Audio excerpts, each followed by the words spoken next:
New Year's Eve, the last day of 2024, and I'm just cleaning up some bits and pieces here in my office / studio, and I just could not leave this episode behind. This is from the Total Solar Eclipse, which happened on April 8th, and it was visible from Texas to Arkansas to Tennessee through Ohio, and then northwestern part of PA up into New York and Canada. It was happening really close to us. It was just over an hour drive to the path of totality. But in March, as listeners may remember, my year was not going so well. I even talked to some sciencey friends who were going to Texas to see if we could join them. I looked at camping in Oklahoma, but at this point, money was getting tight, and even driving seemed impossible. Then at the last few days of March, we came to a settlement, and poof, all things just seemed possible. So we decided to make it into a mini road trip. We headed we headed up to Youngstown, Ohio, and booked an Airbnb for a couple nights. We went for dinner. It was Sunday when we got there because the eclipse was on a Monday. So it took a few tries to find a place to eat, but we visited Noble Creature Wild Ales and Lagers. We had a pint there, which was nice. And then we ended up at Barry Dingle's barbecue place, and that's where we talked about why we were there. Why are we here? That's a deep one. I don't know that we're qualified. Not in the grand scheme of things. We'll have to figure that out at some other time. But we're in Youngstown, Ohio. It's true. And we should introduce. I'm Shelly, and this is Brett. That's true. And we are here in Youngstown, Ohio, getting closer to the eclipse, which is happening tomorrow. And we are at a place, it says it on the phone, Barry Dingle's, recommended by Phil Blue. Thanks, Phil. We are getting barbecue. So excited. And we're very hungry because this is our third location. And we failed to get food at the other two. But we did have a very nice beer. Oh, it's very good. Very tasty. What was it called? Noble Creatures Brewing, and they're very good. Best logo. Great beer, and they didn't sell their cups, or I would have told, or their glasses, or I totally would have had one. And we liked them, so we didn't steal one. And also, we were the only ones there at the end. We might have down been the noticed. place, so True. we would have noticed. Yeah, but no, it was very good beer. You had an ESB, which was just lovely. It was quite light. I really enjoyed that. You know me. Yeah. It definitely was a British style beer, and the sort of Irish stout that I had was really very good too. Nitrogenated, which was really, it was lovely. I mean, we worked our way through the menu. Brett got the first thing on the menu, I got the second thing. And we'll hopefully try and go back before we leave. And they're open tomorrow. They say they're not open on Mondays, but they're opening because of the eclipse. Now back to the eclipse. Full circle. Excellent. So, pretty much circular, you're right. Yep. So we're hoping the forecast is that it might be kind of cloudy, but it's better forecast than Texas, so that's good. And that's where it's coming through. This is why I told you should come on your own, because obviously my family is cursed not to see the eclipse. Yeah, but, you want to tell that story? Go ahead and tell us. Oh, no. That is the reason I want to record this. This is part of this episode, so go ahead. All right, well, it's my dad who obviously instilled in me a love of astronomy, though my knowledge or ability to store the knowledge is nothing compared to him. But he has a particular fascination with the eclipse and has chased them all over, including perhaps most comically going to Hawaii, going with like a week of extra time, driving out every day, trying to find the right spots, scoping out. Right, where is it going to be clear? And the only place I think that was reliably good was up the mountains, basically below the observatories. And so that's what he did, having spent time in a hotel with people that had no idea that it was happening, because that's not why they were there. They were there for frivolous things like honeymoons, and going out, having travelled all the way from England, mind you, to to get there and then climbing the mountain, not seeing the eclipse, being socked in there, coming home disappointed, only to find that the one clear spot from which everybody back to the hotel was everybody in the hotel got to see it from their balcony, and wasn't it wonderful? I think my father still curses their names.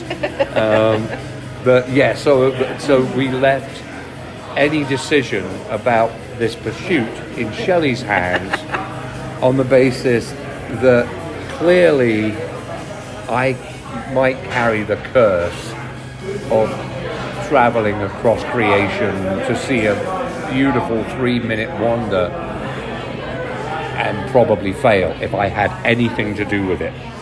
Well, so here we are. Let's hope. I know I have really good parking karma for the most part.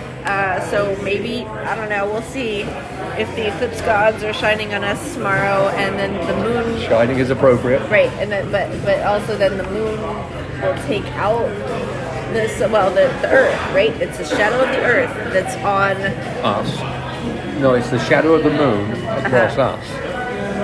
The moon sits directly between us and the sun. Okay, yeah, sorry. And it is at that perfect piece. Is it apogee? I'm not sure. It's literally... It's the right size, It's pretty much the exact same size in the sky as the sun. So we will see the corona. So it is the moon winning. The moon will win over the sun. That is... Okay, I get it. You are hoping that there will be the rapture and and all the annoying people will be gone. But I don't think that's going to happen. I saw a meme that somebody posted and said, I'm buying a bunch of inflatable dolls and fill them with helium and release them at the eclipse so people think the rapture's happening. Oh, I like that idea. Yeah, that's fun. All right, we're going to go and eat, but we'll pick this up again and talk more about our travels and all that later. Thanks, bye. As I posted in social media back in April, our plan for Eclipse Day was to drive as far north as we could until the traffic got annoying or we hit a lake. And we made it to the lake. The skies cleared and the moon ruled the sky for nearly 4 minutes. It was just incredible. Once we picked our jaws up off the floor, we headed back to Youngstown. We stopped on the way for dinner at the Delhi Cafe Indian restaurant, and we talked more about the experience, or we tried to. Without a shadow of doubt, one of the most singular experiences I have ever had. Yeah. And I got to have it.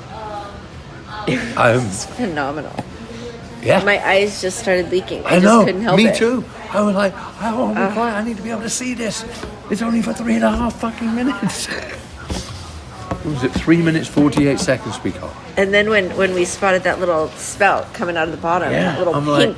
And I was like, that's why I was shouting at Ben. I'm like, is that already passing, or am I seeing a prominence? Yeah. And he's like, no, wait, holy crap, yes. And that's when he grabbed his binoculars, I think. And then I'm like, oh, fuck, binoculars. And then there were even more of like swooshy, as it moved on, you could see it over down on the right that crescent, side. right? Yeah. All on that lower limb. Oh, it was phenomenal. And you could see it. You could see where it blew out from the sun and where its magnetic field had pulled it back. So you could see that whole arc and the space between it. Oh yeah, I stared at that like, from the ground. Yeah, that's a hard thing to describe, but yeah. Oh my God. Well, that's just it. I'm pretty sure I have the terms right. Solar prominence and. But it's definitely one of those things where, like, okay, if you haven't seen it, you don't know what you're missing, so you're just like, oh well, didn't get to see it. But now that we've seen it, altered. Anywhere that is potential that we can get there is going to be, we got to go. Yeah. Yeah. Holy crap. Yeah, I'm just... Anywhere that's, like, nearby, or even, like, a day trip, or, like, maybe, I don't know, are we crazy? Are we crazy? I think I want to see another one. Maybe we make plans. Oh my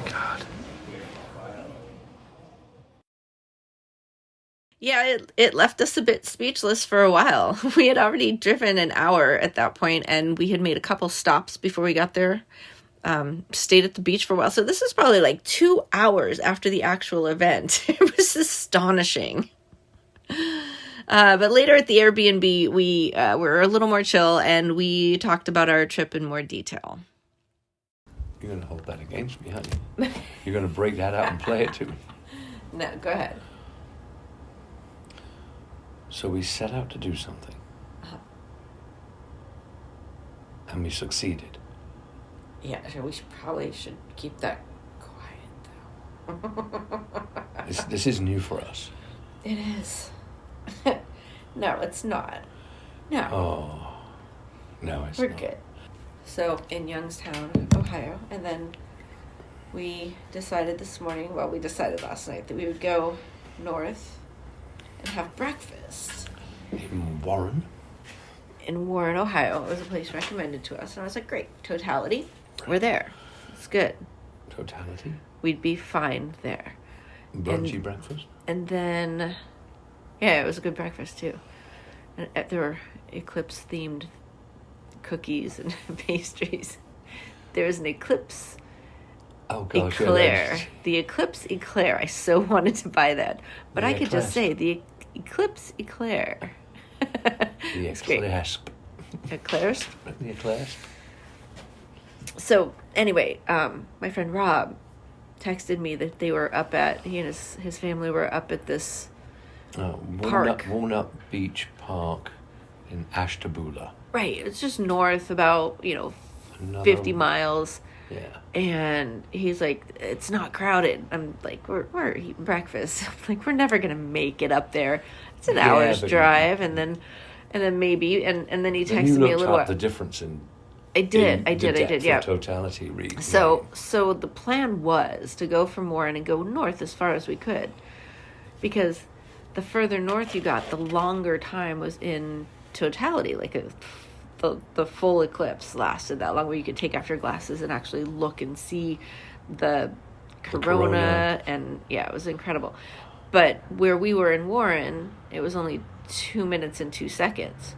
But just this 50 miles north, you get 3 minutes and 48 seconds or something like that. And I was just like, let's just see how far north we could get. Not thinking that we would get very far, because things are going to be like, people are going to be backed up. My vision was that cars are going to be backed up on the highway. And cloud. I mean, yeah, we were seeing patches of sun and everything, but where we wanted there to be sun, that wasn't where the sun was coming from. It was cloud. So we didn't have any high expectations. Which was lovely. So we start going north, and we don't run into any traffic. And we get off the highway, and we're in Ashtabula, and we're like, okay, there's still no traffic. Maybe we're in the wrong place, but no, the map said we were right. And then we drove right down to this beach, and we got in, and there was one car in front of us, and yeah, there were cars parked. Like, the lots were full. There were 2 little lots there, and then there was people were making imaginary spaces, which gave us imaginary spaces. People were parking along the side of the road and stuff. So we just found a spot and pulled in, and we were like, oh my God, we're here. And it was like 45 minutes before the eclipse started, and we're like, what? We're here. And the sky was relatively clear. Brighter and brighter. There were thin clouds up there, but it wasn't anything that was going to prevent us from seeing this eclipse. It was... Yeah, there wasn't anything that was going to prevent us from, the cloud-wise, wasn't anything going to prevent us from seeing the eclipse. They were moving, and yeah, it was great.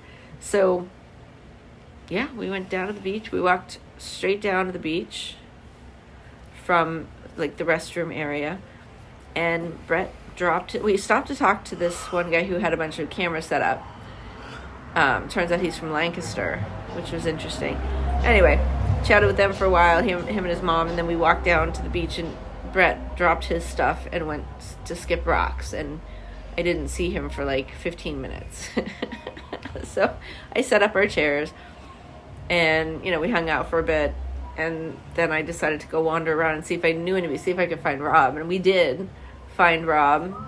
So we moved up the beach and joined them, yep. Which was nice. and that put us right next to new friend Ben, Who's the physicist, and was working in, what was it? It's solar atmosphere projects, and so it's right, obviously up his street, but yeah, he drove in from Jersey. Oh, and he follows the new moon, so this was perfect. He followed the new moon right to where it's covering the sun. Yeah, this is it. It's perfect. Well, new moons are great if you want to go and see deep sky. Yep. So he was there. So that was a new friend, and so hopefully we're going to get some serious packages of pictures of this. Oh, then he was taking pictures through the whole thing, and it was like a 2-hour. Well, it started at just around 2. I went to 4:30. Totality was at like 3:15. So if you allow another hour and a quarter, so 1 quarter, 2.5. So yeah, about 2.5 hours, because Totality was 3 minutes 48 seconds. Yeah, right in the middle, smack dab in the middle of that.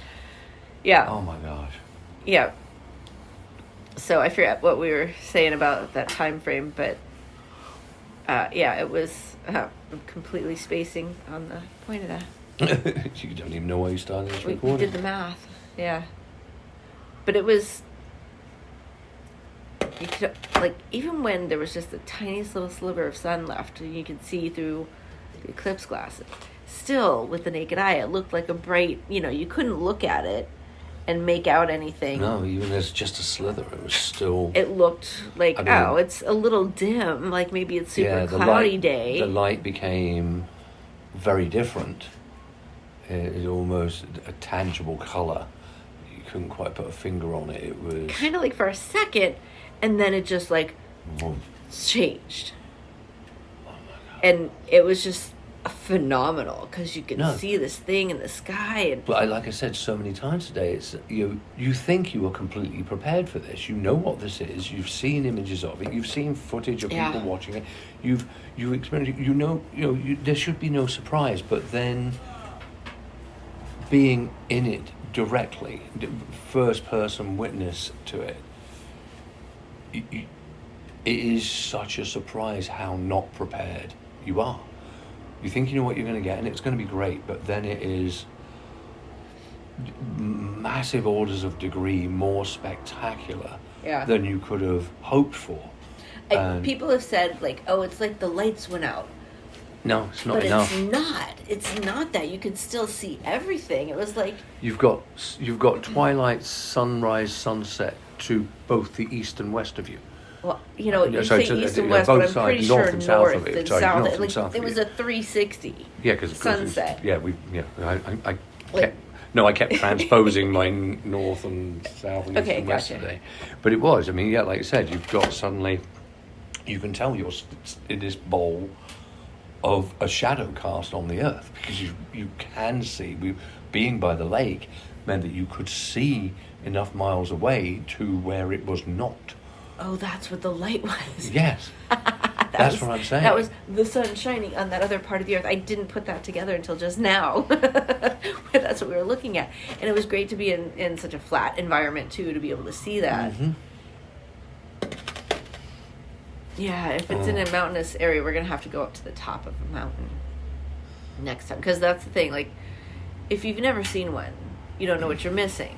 But once you see one, you're like, oh, shit, I got to get there. I got to see that. I want another one.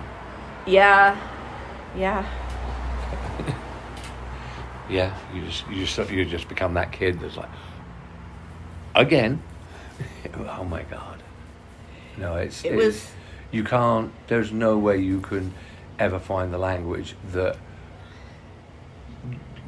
could commit someone to understanding what it was you witnessed, because you can't find the language for it, because you don't have a freaking reference for it other than those tropic things like, suddenly it's twilight, there's nighttime in the daytime, and it doesn't do it any justice. It's just very, very singular thing. So I'd say 10 out of 10. We'd do it again. Next one's in Spain. Yep, that sounds like a good plan. Wow.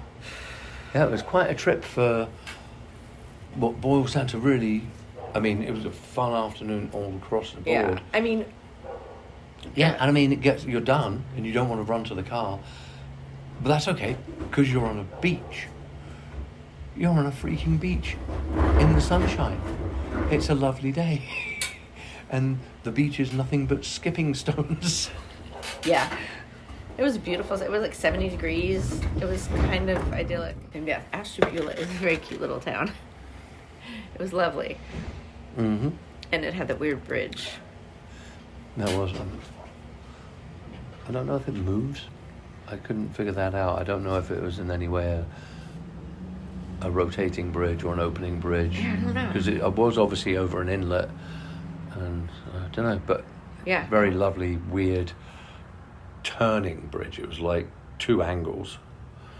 Like, you know, the first part was pitched one way and then the rest went straight across. And then there was this big, like, chute kind of that was a little weird ways thing. Yeah, away. there was a coal something or... Some coal chute, yeah, and it looked like a big slide. And so you were driving into town, you're like, is this an amusement park? What's happening?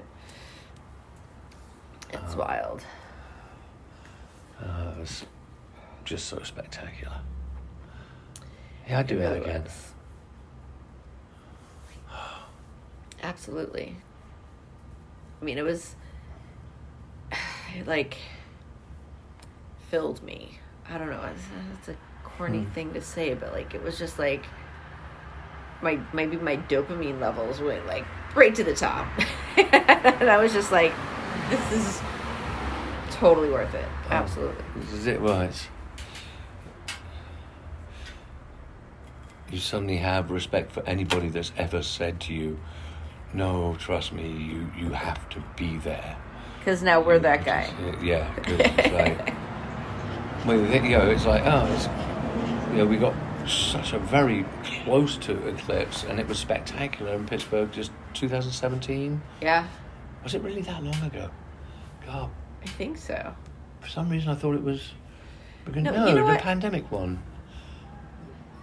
They had gone to see one, but Rob and company I went don't know to what see you one. mean pandemic one. There wasn't It one was like, pandemic. well, it was when you and Stephanie Joy turned up. That was pre-pandemic. That was pre-pandemic, but it wasn't Might have been 2017. 19. Might have been 19. Yeah, We'll have to look that up. We get pictures. But anyway, I'm really glad that we didn't end up just like pulling over to the side of the road. I'm really grateful we ended up at such a beautiful place. And because it was such a precious moment that we, you know, bonded with the location. If it had been like, you know, the Giant Eagle parking lot or something, I would have been really disappointed to have bonded with that place. It was, I don't know, we just got really lucky. I mean, like, what would you say? Was there like about 1,000 people there up and down the beach? Oh, I have no idea, Brett. I don't think it was that many. I feel like it wasn't even that big a space. But it wasn't super crowded. No, it wasn't super crowded, Yeah. but it's a decent-sized space. But maybe a couple thousand people, then maybe. I don't know. You just doubled my number. You said 1,000? Yeah. Oh, okay. I would say around 1,000 people, because I'm also thinking about the number of cars and so on, and multiplying that by, say, 4 at the max. Yeah. And so I'd say it was about 1,000 people or so. But regardless, it was when totality hit, audibly hearing mostly grown-ass adults, all reduced to staggered, surprised children, just the sound of awe, Yeah. and surprise, and no, people couldn't help applauding, and we don't know what you're applauding, but and laughing and just being like, oh my God, look at this thing! Oh my God, this is incredible! Like that was.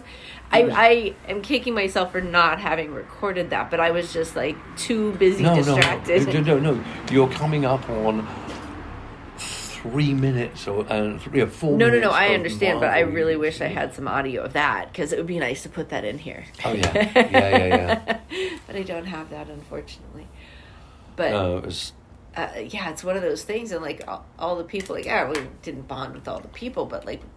I went to the restroom afterwards and was in line with some folks, and of course we're all chatting about it. It's just an incredible experience we just all went through, And it was really cool. Help me with my confirmation bias. This was... It was, yeah. Yeah, but it was, I mean, I took my shoes off and got my feet in the sand, and then I got really cold because it does, like, so that's the weird thing. It's kind of like, you know, the seasons, how you don't really feel the loss of the sun until a little later. So even when the sun first started to come out, I still felt like that's what I felt like I needed to put my jacket back on because I was getting chilly. And it takes time for that radiation from the sun or the heat. What's it called? Well, I forget how we called it, because it's sort of a chambered thing, isn't it? It's the sun is out, so you've got the atmosphere, but then when the sun is blocked, then all of that heat now, naturally dissipates. It rises off, and it takes you're time. back at the ground temperature, and then as the sun becomes back gradually, you start to rebuild that energy. But you could feel the change immediately when the sun started coming back more fully. It was wild. Yeah. You don't see that every day. Yeah, that was an amazing experience. And I'm so glad that we were lucky enough to see it. Well, that's a wrap from With Bowl and Spoon. Be safe, eat well, and hang on for 2025. Happy New Year.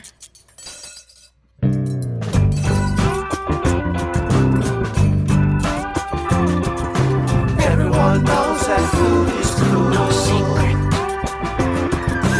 Eat that food with a bowl and spoon. Everyone knows that food is cool. That food with a bowl and spoon. With Bowl and Spoon is written, produced and hosted by Shelley Danko Day. Original theme song was written and performed by Paul LeBreeze and friends. You can listen to With Bowl and Spoon wherever you get your podcasts. Don't forget to subscribe, like, review and share. Follow us and send us questions or messages on Facebook and Instagram at With Bowl and Spoon. Thanks for listening. And spoon.